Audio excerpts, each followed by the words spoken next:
5 pieces of advice for financial success or turning over a new leaf financially. Disclaimer, disclosure, I am not a financial advisor. This is my opinion. I am uneducated. Sure, I do have a master's in finance, but do not take this as actual financial advice. If you want actual financial advice, go seek a financial advisor. If you follow my advice and end up losing millions and billions and trillions of dollars, that's your fault. Shouldn't have listened to me. Piece of advice number 1. Don't buy stuff you can't afford unless you absolutely need to. What I mean is do not put yourself in tremendous debt, meaning fixed loans or credit card debt, just to have a good time. And I am definitely not speaking from personal experience at all. No, I've always been wonderful with money. Not personal at all. What do I mean about unless you need to, though? That is very simple. Rent or your home payments, your car payments, your gasoline, and your food. Entertainment, that new iPhone, that new U87 that you want so dearly, you do not need that as much as we would like to trick ourselves into believing that we do. We do not need that. If you have $400 in your bank account and you want that new $1,000 phone, sorry, you're not getting that new $1,000 phone. If the phone that you have is still currently working, you are not getting any new phone. If your phone is completely broken, unusable, you're not getting that $1,000 phone. You're going to Best Buy, you're going to Craigslist, you're going to eBay, and you are buying a phone that is $400 or less. You are not unnecessarily spending money if you don't have it. That's the main thing. You need to be smart with the money that you have. You may see a bunch of websites, especially right now, saying 0% financing for X years and think, oh, cool.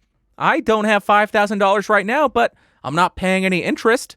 I'll go ahead and open up that line of credit, that installment loan, and buy this thing that I can't afford right now. You may think that's a good deal. It kind of is if you're 100% certain that you can't afford it. Maybe if you have the $5,000 sitting in a bank account and you want to... The reason why I say it is kind of a good deal is the net present value of money. $1 today is worth more than $1 tomorrow based on the inflation as well as based on what you can earn on interest rates. So based on net present value of money, if you have $5,000 in a bank account and you're earning interest and you have a loan for 0%, sure, I guess that is a good deal. I still wouldn't do it though. Here's why. Right now, you may be perfectly able, you may be financially stable enough to accept $200 or $300 per month on a payment, or $50 per month on a payment. You don't know where you're going to be 2 years down the road financially. You may be out of job. You may have a wife. You may have a new child. And that takes up that extra money that you had, or you just don't have money anymore. Therefore, you are going to miss payments. What happens on a 0% financing for 5 years when you miss a payment? It's no longer 0%. They jack that interest rate right up. So do not buy a bunch of stuff recklessly on credit. Do not fall into the trap of 0% financing for X years because that can bite you in the butt real quick. Only buy stuff that you can afford unless it is something that you absolutely need. Food, shelter, transportation to a location where you can make work. Actually, make money. Make work. Driving to see your friends is not essential travel. That's the first thing. Number 2, use a credit card, but smartly. Seems kind of counterintuitive based on what I just said. What I mean is you should use a credit card, or at least why I use a credit card. I still use it in the same way I use a debit card. I don't buy anything unless I have money to go home and pay it off immediately or pay it off at the end of the month. I won't do it. But if somebody steals that credit card number, if all of these data breaches get out there and my credit card number gets out there, whose money is being spent by that person who stole my card. It's not my money. It's the bank's money. And the bank is going to be much more motivated to go and get that money back. If it had been my debit card, that thief would be spending all of my money. And when they run out of money, what do I have to spend? Big fat zero. I got no money left. Let these thieves, because it's a never-ending string of data breaches, let these thieves steal the bank's money as opposed to yours. You worked hard for your money. Don't let these thieves steal it. Number 3. I am stealing this from Dave Ramsey, but once all of your debt is paid off, have a savings account that is specifically for emergency funds. He says, I believe, have $1,000 for emergencies. I personally subscribe to the idea of having 6 months of your expenses covered in a savings account, liquid savings account. I am not saying a CD, a certificate of deposit. I am not saying in an investment account. I mean liquid funds in a savings account that you don't touch unless it's an emergency, unless your car breaks down, unless you get fired from your job. That is for emergencies. This means that if you do lose your job or your car breaks down or anything terrible happens, you get sick and you can't work for a few months, you have a little bit of a cushion to search for a new job, get better, get healthy. You don't have to jump back into work and risk your physical health anymore or as soon. It's difficult. It is very difficult to get to that point.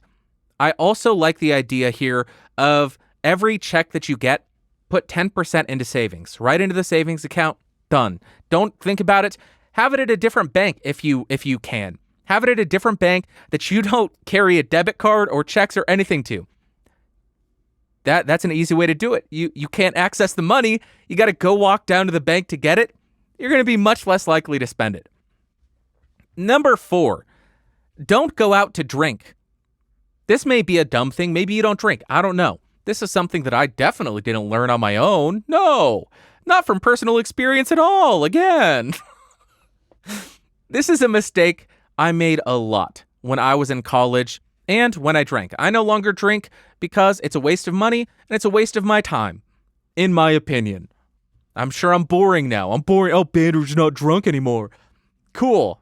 It's a big mistake I made. I would go out to bars to drink on the weekends, and each night quickly turned into $100 in drinks across 5 or 6 different bars. Then you want to go get food, so you spend another $25 downtown because everything downtown's expensive.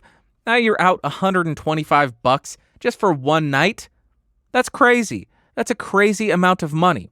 Of course, the alternative, which I learned, you could save a lot of money just by going and buying a bottle of booze and drinking at home alone. You could save a lot of money doing that, but it's not a good look. It's not a good look, and it kind of, what is it? You're not an alcoholic unless you drink at home alone?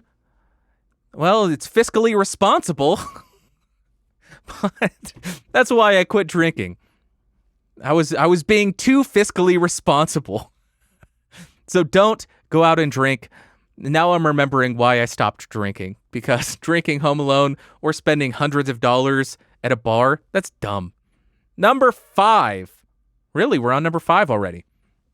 Take advantage of employer stock options and 401k matching.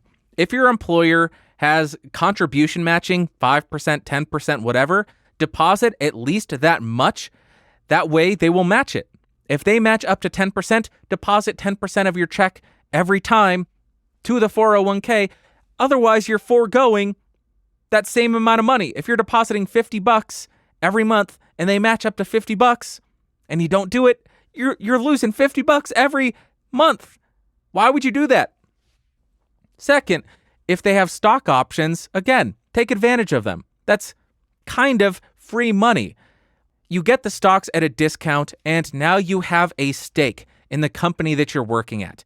That means that you are going to be more motivated to do a good job, because when you do a good job, the company does better. When the company does better, the stock price goes up, meaning your retirement, your stocks are worth more money, meaning you have more money. It is a great incentivizing factor for employees to have a stake at the company.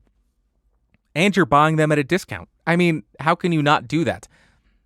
I should note, do not put all of your money, all of your retirement into the stocks of your company.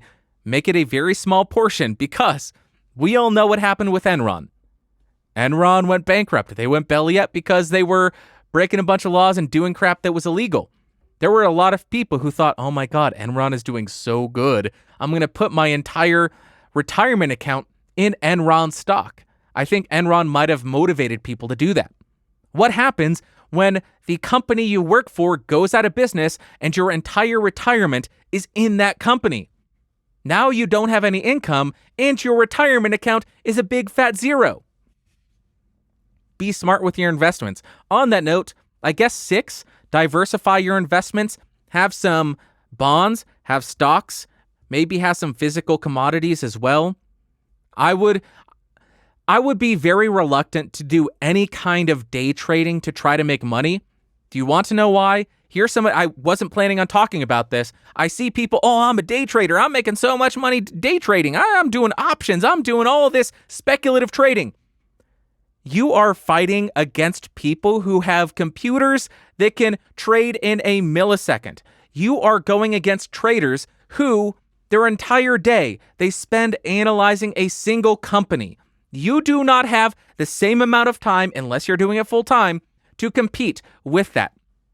That's why I very rarely like the idea of buying an individual stock. I like the idea of indices. That way you are investing in the market as a whole, as opposed to betting on a single company. I do own some individual company stocks, but those are companies that I bought 15 years ago and never thought about again, because I like the companies, I believe in the products, I use them, I like them, and let the dice roll where they may. That's not the saying, but that's what I am saying.